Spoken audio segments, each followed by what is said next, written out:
Hi from Dr. Sam in the city. Today I'm doing a from the clinic post.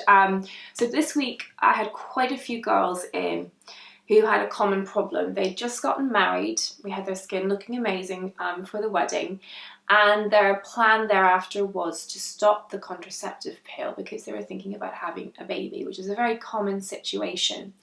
Now, for a lot of women, coming off the pill in this circumstance may well be the first time they've been off the contraceptive pill in maybe a decade. A lot of girls get started on the contraceptive pill in their teens, sometimes for contraception, but often for acne treatment, and perhaps lose sight of what it's actually doing to keep their skin under control. So when they stop it in their mid to late 20s, sometimes the skin just goes completely haywire in a way that's utterly unexpected and causes a huge amount of distress. Now, the reason the contraceptive pill, and when I talk about the contraceptive pill, I'm talking about the combined pill, not the mini pill, is helpful in those with a tendency to acne is because it reduces the amount of free testosterone that's circulating. And testosterone is the hormone that causes us to break out typically before our period. So it reduces the amount of circulating testosterone. All combined contraceptive pills will do that. And some of them specifically block the effect of testosterone on the sebaceous glands. And that's pills such as Yasmin and Dianet. So they're particularly helpful in someone, for example, with polycystic ovarian syndrome. So that's why coming off the combined pill can be detrimental. Now, of course, real life intercedes, and that's what happens. So I think it's just important to have a strategy in place if you have had a history of acne and you're thinking about stopping the combined pill. Now, I should just mention that when I talk about contraception of the hormonal variety, the same cannot be said of the progestogen-only pill, which is also called the mini pill. This does tend to actually have quite a negative effect in many women in terms of their skin, and can often be a provocateur of acne in the U-zone of the face. And I've even seen problems arise as a consequence of the progestogen implanted coil, the Mirena coil. I think if you're really susceptible, even this can actually cause a flare in acne. So to my mind, if you're acne prone, those are the forms of contraception I would be avoidant of.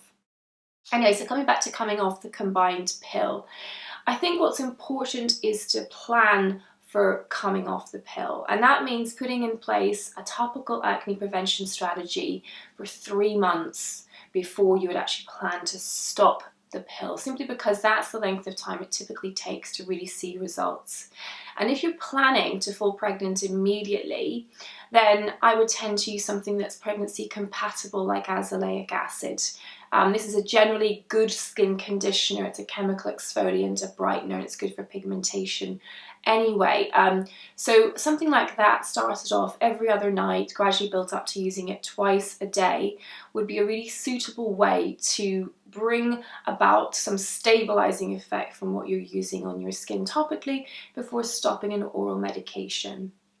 The next thing I would think about doing is, once you've stopped it, is being patient. It can take a good 3 to 4 months before the effects of the contraceptive pill being washed out of your system actually really stabilize and you see what you're left with.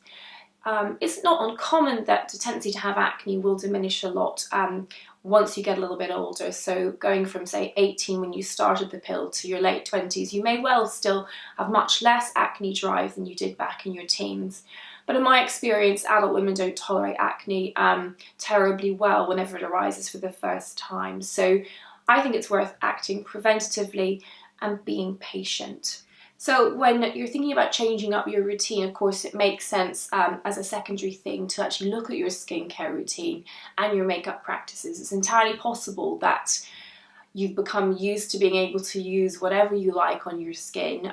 So there may be things that you're currently using in your day-to-day routine that would be, again, provocative of acne. So I would look to start a simple non-comedogenic skincare routine, cleanser, moisturizer, and sunscreen, and get rid of things like oils, coarse physical scrubs, things that just might irritate and trigger breakouts. So coming off the pill, something many women have to consider doing. It's not the end of the world, but I think that some simple strategies to help prevent a significant change in the quality of your skin will make all the difference in the world. I hope that was helpful. Bye for now.